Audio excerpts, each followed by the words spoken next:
And I'm a little bit baffled that we, for God's sakes, we have Amazon, we have online banking, we have ChatGPT. What more do we want to experience? Well, peace starts with you, right? Peace starts with us. So this book of the month, this Life is Joy, is by Roger Teal. Reverend Roger Teal, Dr. Roger Teal, was the senior minister at the Mile High Centers for Spiritual Living for decades and decades, and this book is brilliant. For those of you who know me, I am a fan of practical spirituality. I'm a fan of that what we do here not only is joyful, not only brings us peace, but makes a difference, that it actually, we go out and somehow our lives are better. They're just better. So his book is practical. Now, I'm kind of opening up this conversation. He's got 4 major components to his book. One is the 7 Pillars of Truth, which will be Dawn Bauer, our improv queen of improv, and many other things, will be doing the talk on the 21st. He's got the 9 portals of transformation, which I'll be covering next week, which are the things we feel that we don't want to, but that actually lead us into awakening. They actually lead us into a greater realization of who we are and who we serve and what we're about. And then the final week is his chapter on mastery of the heart. So, but I want to start with really one of the most important questions. Is this a life of joy? And what do you say as the answer to that question? Because what you say is the only thing that matters. No one has any power to answer this question for you. As the yogi said, the only way out is in. The only way out of anything is by going within, turning within individually, turning within as a group. The power of decision to declare, here's how we mostly do it. We mostly do it by looking out here to see if something out here can bring me joy or happiness or peace. And if there isn't, or if there's something to the contrary, then it has the capacity to turn our world upside down. But that leaves us in a conundrum, a quandary, because if we're waiting for the world to look a certain way, for us to have a certain experience, we could be waiting a very long time, yes? It is so the antithesis of our philosophy and our teaching. We teach here that we create from the inside out. So this life is joy is not an emotional response. It is a declaration. It is a proclamation. This life is joy. When you say that and you mean it, when you say that with conviction, when you say that independent of what's going on in the news or what's going on in your families, you are actually creating reality. Now, it may not feel that way, but that is the way that it works. It's that way with your money, it's that way with your relationships, it's that way with your bodies, it's that way with your joy. Your quality of life is a declaration, not a response. Do you understand? Do you get it? So is this a life of joy? What say you? Yes. Yes. Actually, let's just do it. Say after me, this is a life of joy. This is a life of joy. So let's unpack feelings and emotions a little bit. So emotions, Ernest Holmes taught, I think we studied this in the self-mastery class, I believe. Emotions are in response. And they're perfectly normal. You know, something happens that makes you sad, something happens that makes you mad, something happens that makes you feel joy, happiness, or love. Those are emotions to the outer world but they're not fixed, because one person's reaction to something in the world will be completely different than your reaction to something in the world. So the adjective you use to describe the something in the world belongs to you. That is very sad. But what is very sad to one person may not be very sad to another person. Emotions are completely normal. We don't deny them, we embrace them, and we own them. But here's the problem. How many of us, I was one of these people, I think I was maybe 9 or 10, and I read a story, was told a story about someone's mother who taught her something. I can't remember exactly what the circumstances was, but it wasn't nice. Whatever this mother did to her child wasn't nice. But when confronted, she said, well, I can't help the way I feel. I couldn't help myself. I was so angry. So that's it. We have to stop that, because as mature spiritual beings, we don't want to cause harm, do damage, hurt other people, because we can't control our feelings. Are you with me? Yeah. But this happens, doesn't it? And we say, well, I can't help what I'm feeling. Yes, you can. Eckhart Tolle said, emotions are where the body and the mind meet. So change your thinking, change your life implies that we have some control over our thoughts. And in fact, we will never mature spiritually if we don't learn to not pay so much attention to the arising of these emotions, because they're going to arise no matter what.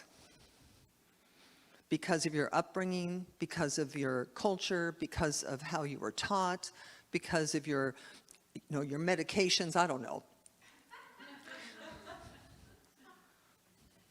Some people do have emotions because of medications. Some people do have emotions because of meditation. So part of the maturing process is that we learn how to observe our emotions without necessarily doing anything about them. You can just notice, I'm really mad, but being mad doesn't mean you get to kick your dog, right? Now, feelings, on the other hand, Ernst Holmes said feelings are inherent within us. They are inside. They are natural to every living being. They are given to us by that which created everything, and they are not dependent on external circumstances in any way. Joy is one of those. Love is one of those. Peace is one of those.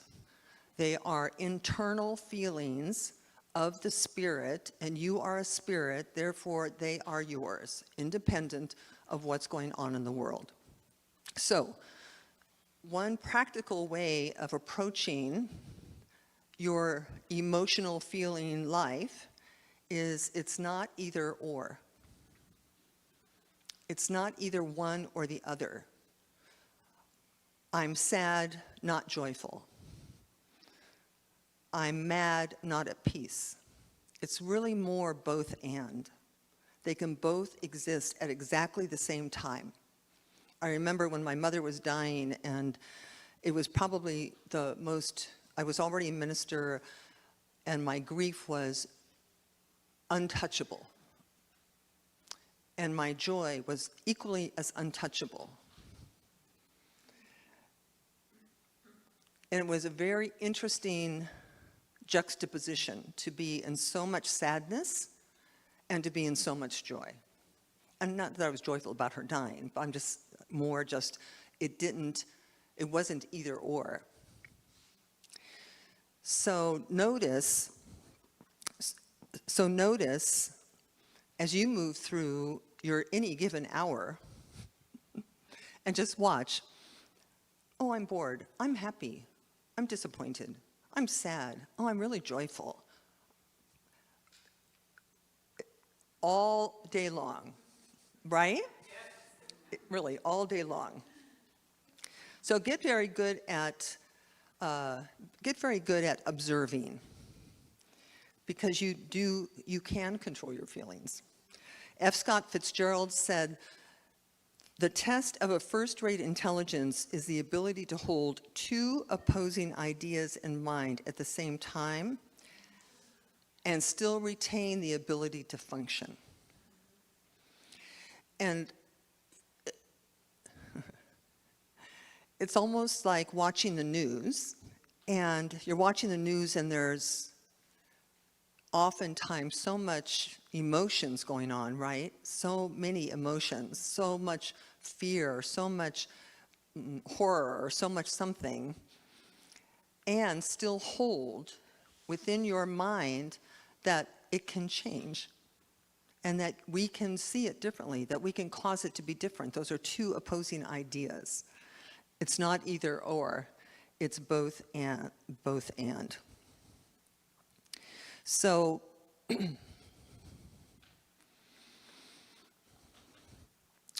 now, I didn't make up this sentence, though I do love it.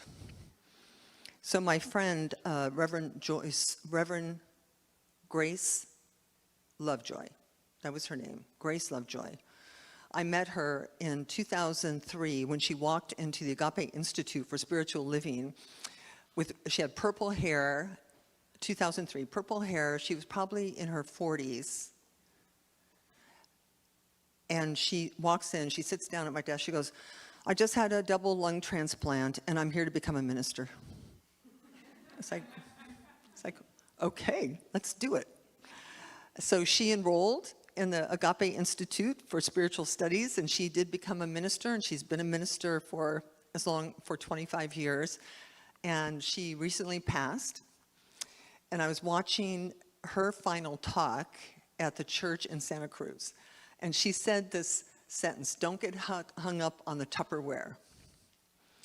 Now, I know, isn't that interesting? Don't get hung up on the Tupperware.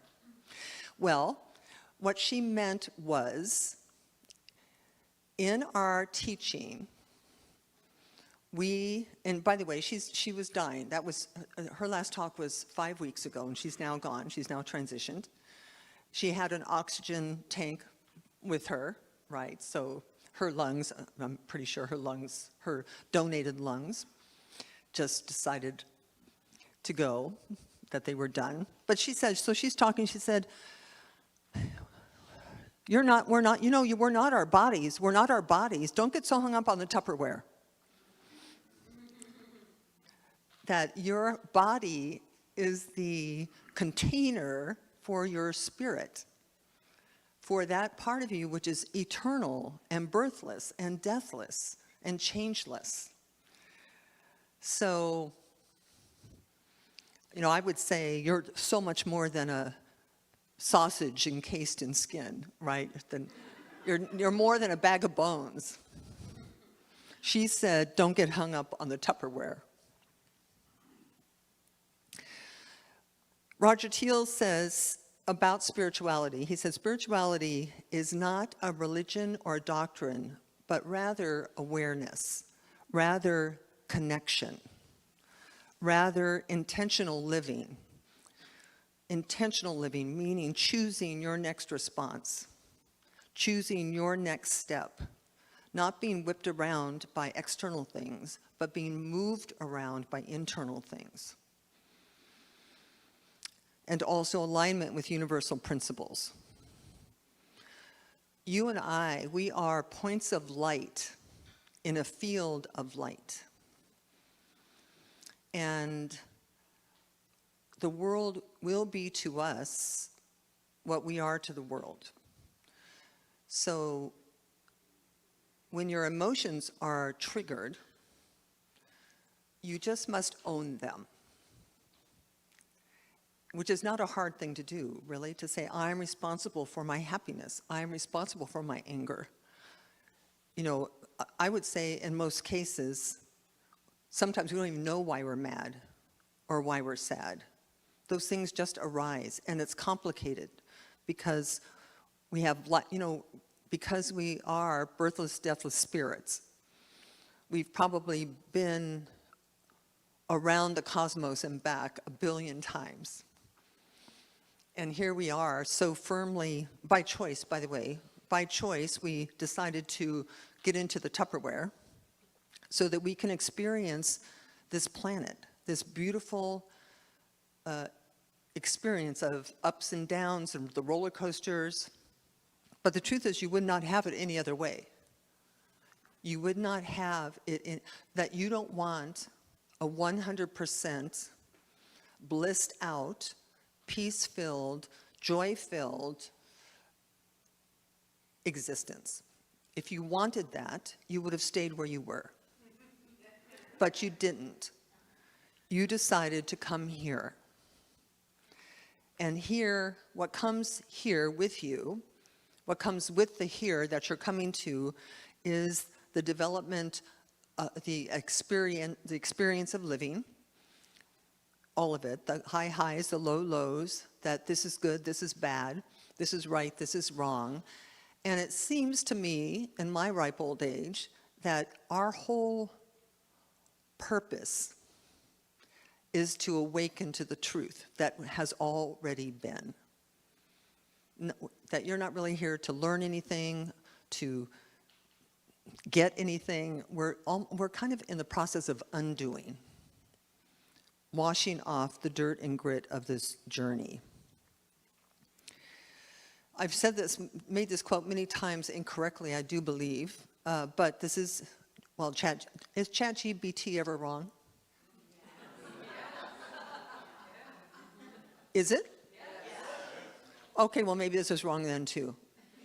So we never really know. But anyway, joy is the infallible sign of the presence of God, originally said by someone named Leon Bloy, who was a mystic. I've always said that it was Meister Eckhart who said joy is the evidence of God's presence. I actually like that better, but it turns out he didn't say it. But nobody, who would know, right? So joy is infallible. Infallible means incapable of being wrong. So our joy is something inside. And the invitation is to express it, to understand that it's yours by divine inheritance, as is love. So you can stop looking for love in all the wrong places. You can stop looking for joy in all the wrong places. And joy will spontaneously happen. And love will spontaneously happen as external events as well. But those feelings that arise from within you, anger is not a part of your divine inheritance. That's an emotion. So it's a very good distinction between emotions and feelings. Joy, peace, love.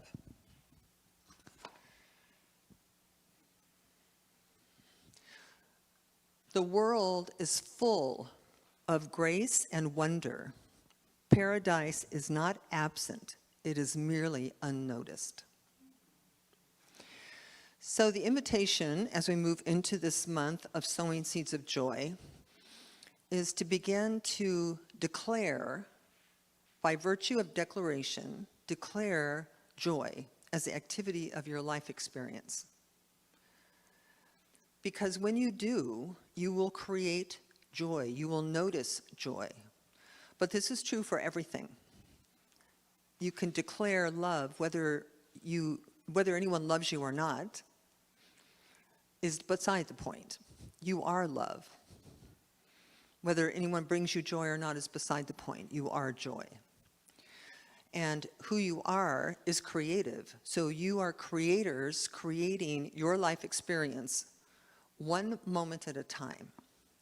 And as Abraham Hicks used to say, it took 1 million moments to get you to this state of existence. If you don't like it, you're going to keep having the same next 1 million moments. That your future begins to shift today. So I would just go about declaring all kinds of really good stuff for yourself. I almost said a bad word. It's not that bad. That's true. So let's do our affirmation, our first of 4 for the month. Take a deep breath. I'm going to read it to you, and then you're going to read it to me. So I choose to live each day with an open heart, inviting joy with every breath. I release worry and negativity and embrace the freedom of living fully in the present moment. Joy is my natural state, and I share its healing power with everyone I meet. Take a breath, and now with declarative power, you say,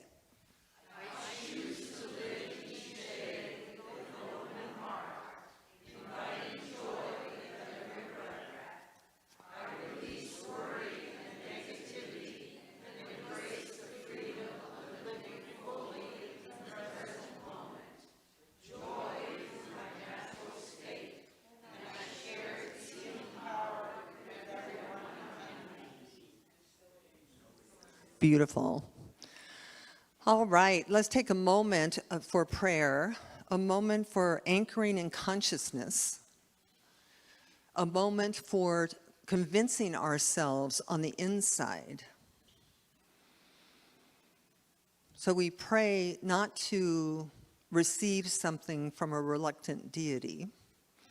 We pray to align our thoughts, our intentions, and our actions with the infinite creative power and source in this universe.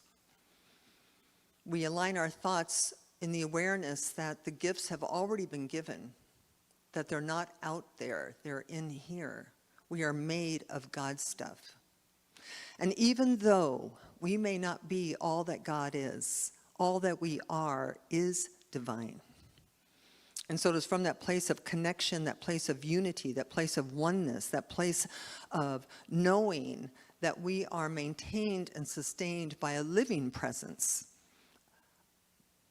a vibrant presence, a joyful presence, that I can speak this word for and about each and every person within the sound of my voice, calling forth your capacity to declare a new life for yourself and a new life for this planet. I accept that we're able to discern a reaction versus a creation, that we're able to discern that we can observe without acting. We can feel without moving. We can be present to our inner state, that we have dominion over it.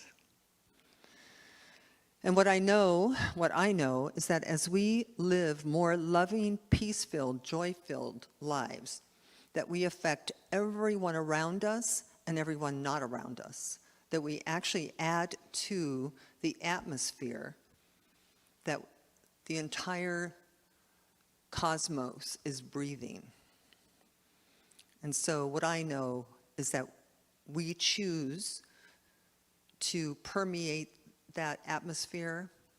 We choose to permeate that atmosphere with what we want to see in the world and let everything else go.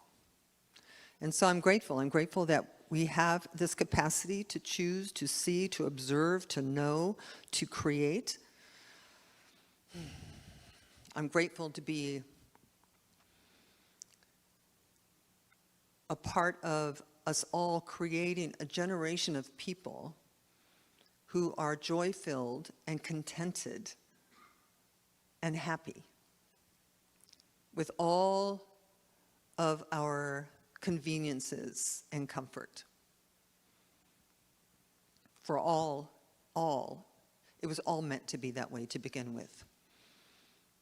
And so for this and so much more than my words could possibly say, we are grateful, and I release this word into the action of spiritual law, that yes of the universe that wants what we want, that creates what we create, and that follows our lead.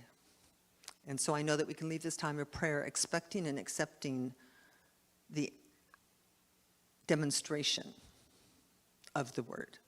And so for this and more, we anchor this prayer together by saying, "And so it is, amen."